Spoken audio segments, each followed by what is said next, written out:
Good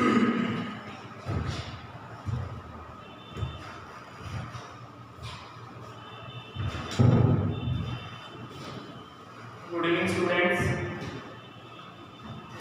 आज का जो अपना टॉपिक है वो हमारा रहेगा अकाउंटिंग वाउचर का। ठीक है, अकाउंटिंग वाउचर मतलब जो फीचर्स वगैरह है इसका हमारा टॉपिक रहेगा।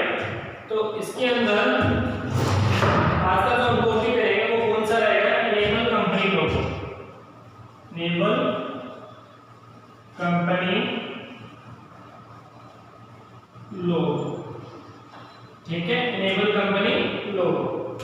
तो इसके अंदर हमने वो क्या करना है, तो ये चीज होती क्या है कि इसके अंदर जब भी हम क्या करते हैं भाई, कोई गुड्स वगैरह मान के चलो मैं कहीं से परचेज कर रहा हूँ। ठीक है, मान के चलो मेरी कोई शॉप है और कोई मेरे पास सेलर आ रहा है। ठीक है, मैंने उसको कोई चीज स्टॉक वगैरह जो भी मैंने ऑर्डर करवा दिया, मेरे को इतना माल चाहिए।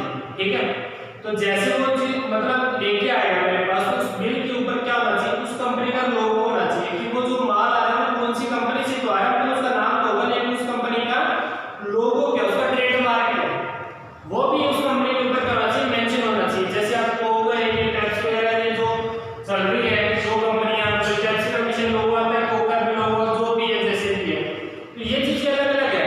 ठीक है, तो जब भी आप कोई भी टॉपिक करते हो या कोई बिलिंग स्टेटमेंट बनाते हो, अब जैसे बिलिंग स्टेटमेंट में क्या होता है, अगर आप पूरा काउंट कर चुके हो, अगर मैं आपसे एक क्वेश्चन पुट करना चाहता हूं कि भाई मेरे को ये बताओ कि बिलिंग स्टेटमेंट है क्या, तो आप क्या बताओगे? मैं आपसे पूछ रहा हूं जो बिलिंग स्टेटमेंट है, पूरा काउंट कर चुके हो, तो बिलिंग स्टेटमेंट होती क्या है वो बताओगे?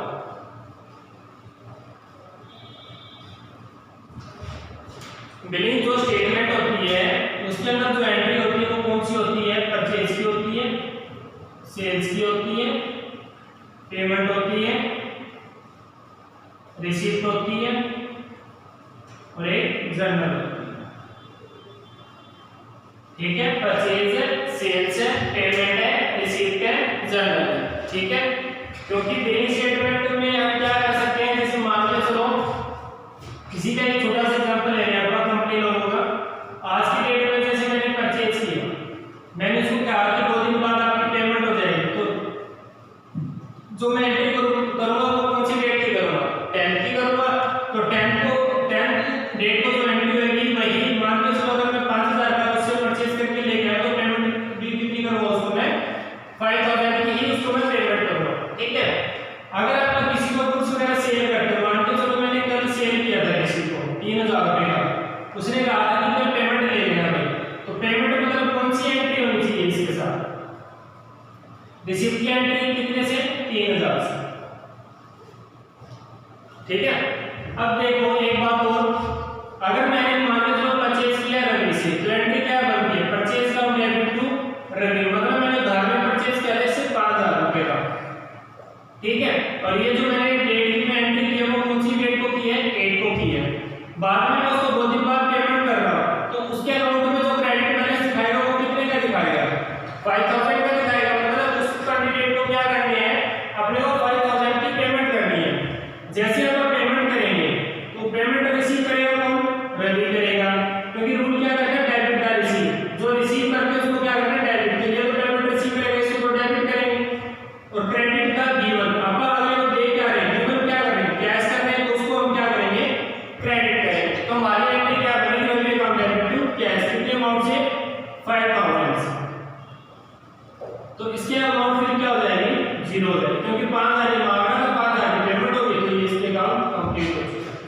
अगर आप 5000 में से कम की पेमेंट कर देते, तो मान के चलो अगर हम इससे 3000 की पेमेंट कर देते 5 में से, तो 2000 उसका क्या दिखा देता? क्रेडिट बैलेंस दिखा देता। ठीक है, तो थोड़ा सा इस चीज भी याद रखो। अब मान के चलो मैंने सेल किया किसी को, तो एंट्री क्या बनेगी? N account debit to sales कर दिया मैंने। ठीक है, मैंने उसको कहा कि मैं आपको कल पेमेंट कर दूंगा, तो पेमेंट करेंगे, तो फिर एंट्री क्या बनेगी? कैश अकाउंट डेबिट टू में क्या हो जाएगा? एनआर। ठीक है भाई, जो आपने कुछ सेल्स की थी वो किसको की थी? कोई एन नाम का कैंडिडेट था, उसको मैंने कुछ सेल्स की थी 3000 में, तो 3000 में जो सेल की थी मैंने उसको कहा कि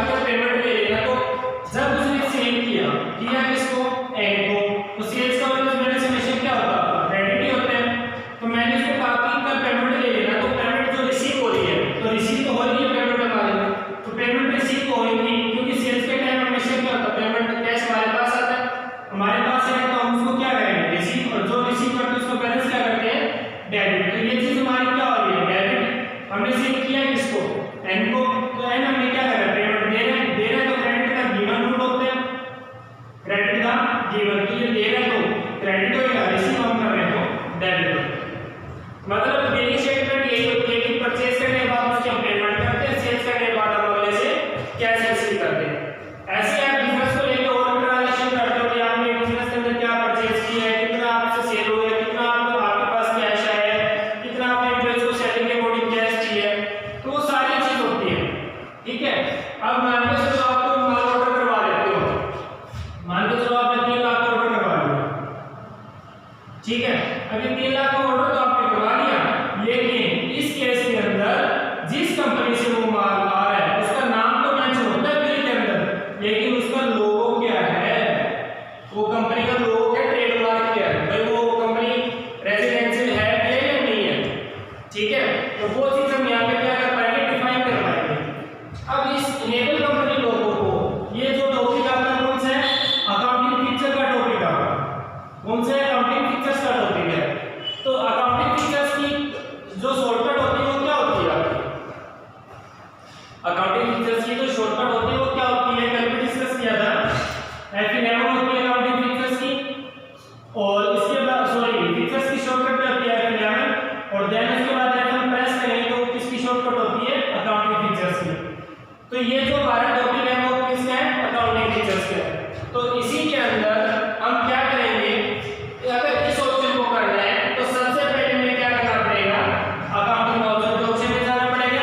उसके बाद क्या करना है, F11 का बटन प्रेस करना पड़ेगा। तो जैसे हम F11 का बटन प्रेस करेंगे तो देन उसके बाद क्या करेंगे, F1 का बटन प्रेस करेंगे, और इसके अंदर राइट साइड में सेकंड लास्ट ऑप्शन कौन सा मिलेगा, इनेबल कंपनी लोगो, और इस ऑप्शन को आप क्या कर देंगे, यस कर देंगे। क्या करना है, यस करना है। तो जैसे आप इस ऑप्शन को यस करते हैं तो यस करने के बाद आपसे वो उस कंपनी का क्या पूछेगा, लोगो पूछेगा, और उस लोगो को डालने के लिए उस लोगो की क्या होती है, लोकेशन होती है। वो लोकेशन है क्या, कहने का मतलब है उसका लिंक क्या है, लिंक किस पे जनरेट होता है, इंटरनेट पे होता है। ठीक है, मान के चलो मैं वैसे स्टार्ट में तो ये लोगो है कंपनी का। ठीक है, ये हमारा क्या है, एक कंपनी का लोगो है। इस लोगो का मेरे को क्या करना है कि लिंक बनाना है। लिंक कैसे बनता है वो देख लो। तो सबसे पहले इस फाइल को मैं क्या करूंगा, सिलेक्ट करूंगा, उसके बाद क्या करना है, राइट क्लिक करना है। तो जैसे हम राइट क्लिक करते हैं इसमें एक ऑप्शन मिलेगा ओपन व्यू। तो जैसे ओपन व्यू का ऑप्शन होता है उस पर क्लिक करोगे तो वहां पे साइड में क्या लिखा हुआ मिलेगा, इंटरनेट एक्सप्लोरर। उस पर क्लिक करोगे तो जैसे आपके पास यूट्यूब का लिंक होता है वैसे किसका लिंक आ जाएगा ऊपर, उस ट्रेडमार्क का लिंक आ जाएगा। और इस लिंक को हमें क्या करना है, सिलेक्ट करना है, और सिलेक्ट करने के बाद क्या करेंगे, उसको कॉपी करेंगे। ठीक है, तो जैसे आप क्या करते हैं, कॉपी करते हैं, तो कॉपी करने के बाद आपको क्या करना है, एक बात तो बता देता हूँ, इस लोगो में, इस लोगो के अंदर जो भी आप ट्रेडमार्क या जो भी पिक्चर लगाना चाहते हो उसका जो पिक्सल होना चाहिए वो 80 और 90 के बीच में होना चाहिए। ठीक है, और इसके अंदर जो पिक उठाएगा वो उसका फॉर्मेट क्या होना चाहिए, जेपीजी होना चाहिए, या फिर क्या होना चाहिए, पीएनजी होना चाहिए। पीएनजी मतलब जो नेगेटिव फाइल होती है आपकी। ठीक है, उससे आप जेपीजी भी डाउनलोड कर सकते हो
नजर आएगा उसको। और जैसे आप उसका क्या करोगे, प्रिंट निकालोगे, तो मतलब जो भी आप बिल वगैरह तैयार कर रहे हो तो उसके अकॉर्डिंग लोगो भी आएगा, उस कंपनी का नेम भी आएगा, उस कंपनी का एड्रेस भी आएगा, और प्लस आपके पास वो बिल के अंदर सारी स्टेटमेंट जो मेंशन होगी जिसके रिगार्डिंग बाय द वे कहीं को चेकिंग होती है तो उसके अकॉर्डिंग भी हम ये दिखा सकते हैं कि जो माल जो आप लेके जा रहे हैं, ट्रांसफर कर रहे हैं, वो किस कंपनी से आ रहा है और उस कंपनी का लोगो क्या है, कि वो रेजिडेंशियल है या नहीं है।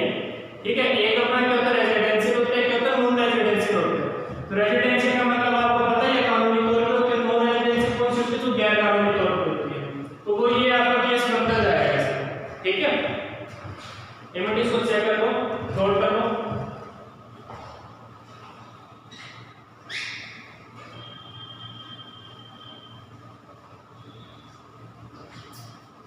क्योंकि ये आप जो भी टॉपिक करते हो, चाहे स्टॉक का करते हो, जो भी मतलब आपको किसी भी टॉपिक का बिल निकाल रहे हो ना, जो भी मतलब आप भाई अपना माल कहाँ से परचेज कर रहे हैं, काम सेल कर रहे हैं, मान के चलो आप कोई गुड्स वगैरह परचेज करके लिया है, ठीक है, आपने किसी कंपनी से परचेज किया है, तो उस बिल जिस कंपनी से परचेज हुआ उस कंपनी का लोगो आ गया आपके पास।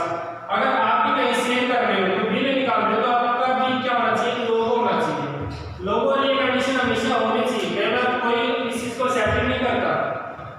ठीक है भाई, हर एक चीज का लेटर पैड होनी चाहिए, उसके ऊपर अच्छा पक्का बिल भी होना चाहिए, तो वो सारी कंडीशन आपको अप्लाई करनी होती है, अदरवाइज इसको मानेंगे नहीं इसके अंदर।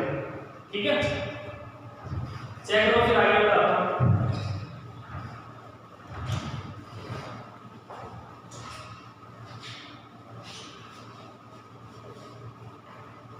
और जैसे जैसे YouTube पे वीडियो अपलोड होती जा रही है ना, उसके रिगार्डिंग आप क्या किया करो, इसी के अंदर जो भी वीडियो के नीचे आप डाउट वगैरह ले सकते हो किसी भी टाइप से।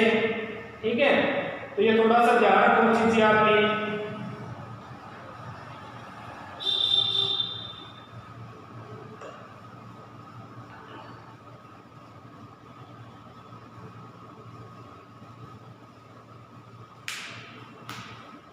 ठीक है, इसको रफ कर देता हूँ।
एक तो बात बताओ, जैसे मैं पूछ रहा हूँ आपसे,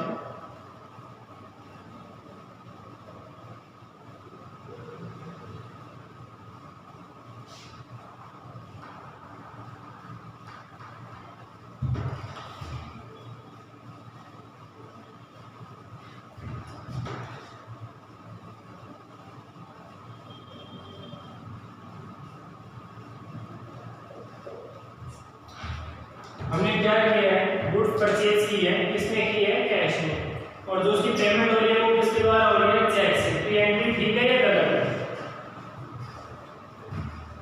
भैया आप ये भी सोच रहे होंगे कि इसमें कैश भी लिख दिया, चेक भी लिख दिया, दोनों कंडीशन आ गई है।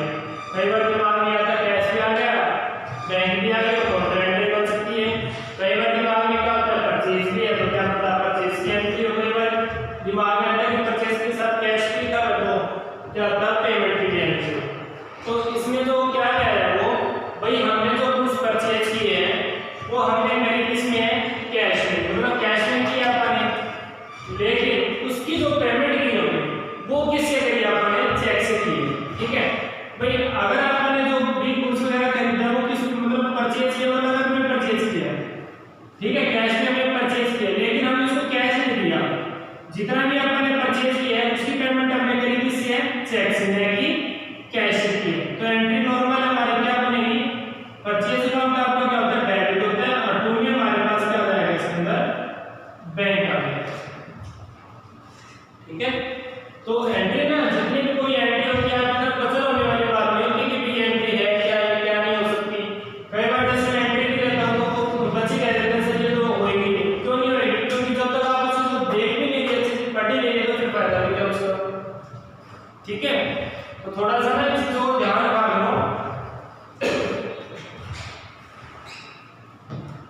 उसके बाद एक और पूछ लेते हैं।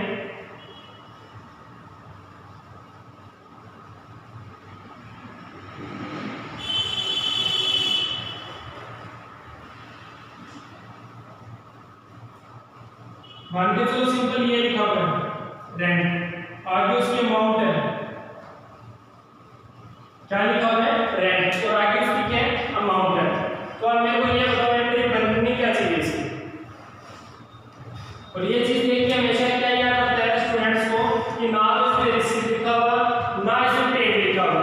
तो यहाँ क्या पता आपके दिमाग में ये चल रहा है कि क्या आप इस रेंट को पे कर रहे हैं, क्या पता आप रेंट को रिसीव कर रहे हैं, तो जो भी कंडीशन है आपके पास, ठीक है। तो उसको लेके हमें क्या करना है, ये आपने रेंट वगैरह लिख दिया इसमें, ठीक है। सॉरी जो इतनी एंट्री हमारी, तो अब अगर कहीं भी कुछ भी ना लिखा हुआ है तो हमेशा उसको क्या मान के चलोगे, एक्सपेंस ही मान के चलोगे, ठीक है। थोड़ा सा एंट्री पे ध्यान दिया करो। तो जैसे क्या करते हैं रेंट लिखा हुआ है तो इस रेंट को हम क्या मान के चलेंगे एक्सपेंस, एक्सपेंस इतनी भी हो तो उसको क्या करते हैं डेबिट, तो रेंट अकाउंट में डेबिट हो जाएगा तो में क्या जाएगा आपका कैश आ जाएगा, ठीक है। अगर बात आपकी रिसीव की तो रेंट के साथ क्या लिखा हुआ मिलता रिसीव, अगर रिसीव में लिखा हुआ मिलता तो क्या लिखा हुआ मिलेगा आपको ब्रैकेट में सीआर लिखा हुआ मिलेगा, मतलब क्रेडिट पॉइंट, ठीक है। तो उस केस को लेके आप क्या करेंगे क्रेडिट करेंगे। अगर रेंट रिसीव या रेंट ब्रैकेट में सीआर है तो दोनों का सेम मतलब है, मीनिंग एक है दोनों का, ठीक है। तो रिसीव हो रहा है तो हमारे पास एग्जैक्ट क्या रिसीव हो रहा है कैश हो रहा है, और टू में क्या जाएगा रेंट रिसीवर, ठीक है। अगर कोई भी जैसे कमीशन लिखा हुआ है या डिस्काउंट लिखा हुआ है या जो भी है जैसे भी है, ठीक है। अगर जो भी ऐसा कंडीशन लिखी हुई मिले, अगर उसके बाद में ये नहीं लिखा हुआ मिले आपको कि ये डेबिट सॉरी ये रिसीव हो रहा है या जो भी है, उसको हमेशा आप क्या मान के चलोगे एक्सपेंस मान के चलोगे। अगर रिसीव लिखा हुआ है या सीआर लिखा हुआ है तो उस कंडीशन में हमेशा उसको क्या मान के चलेंगे हम रिसीव की कंडीशन मान के चलेंगे, जिसके अकॉर्डिंग हमें किसको डेबिट करना है कैश को डेबिट करना है, ठीक है।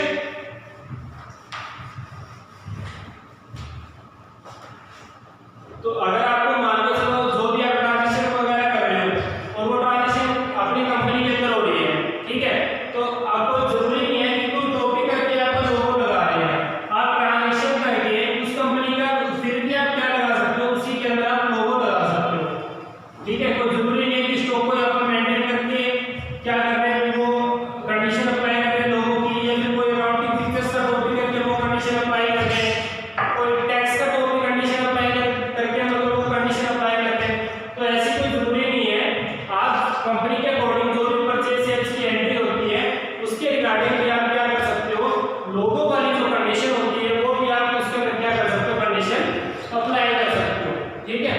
एग्जाम में मेरे पास क्वेश्चन आता है कि भाई जो आपका अकाउंटिंग फीचर होते हैं, जो आपका इन्वेंटरी फीचर्स होते हैं, कोई आपका टैक्सेशन का फीचर्स होता है, इनके आप प्लीज सब टाइटल लिख के बताओ, ठीक है। क्वेश्चन पहला क्वेश्चन क्या है जो अकाउंटिंग फीचर्स है उसके हमें क्या लिख के बताना है, सब टाइटल लिख के बताना है, कितने 3। सेकंड क्वेश्चन आता है इन्वेंटरी फीचर्स, इसके भी क्या करना है सब टाइटल 3 लिखने हैं। उसके बाद आता है टैक्सेशन, टैक्सेशन के भी सब टाइटल कितने लिखने हैं 3 लिखने हैं, ठीक है।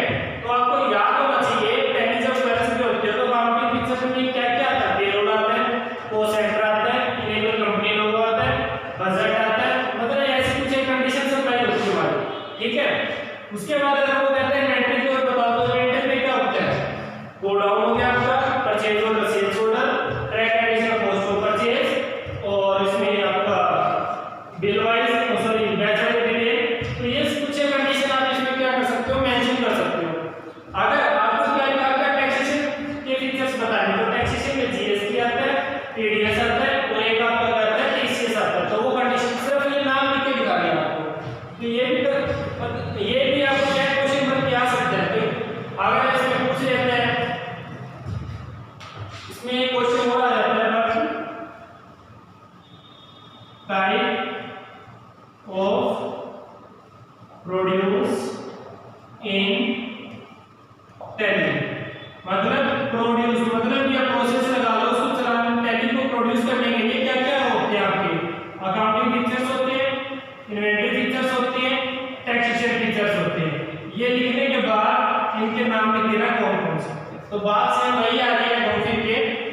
कंडीशन आप कोई भी अप्लाई करो, जैसे भी कर रहे हो, तो थोड़ा सा उसी चीज को दिमाग में सेट करके भी करोगे तो कोई दिक्कत वाली बात नहीं है। ठीक है, आज इतना कर लो, बाकी हम कल करेंगे। ठीक है, इसको नोट कर लो, नोट करना लो।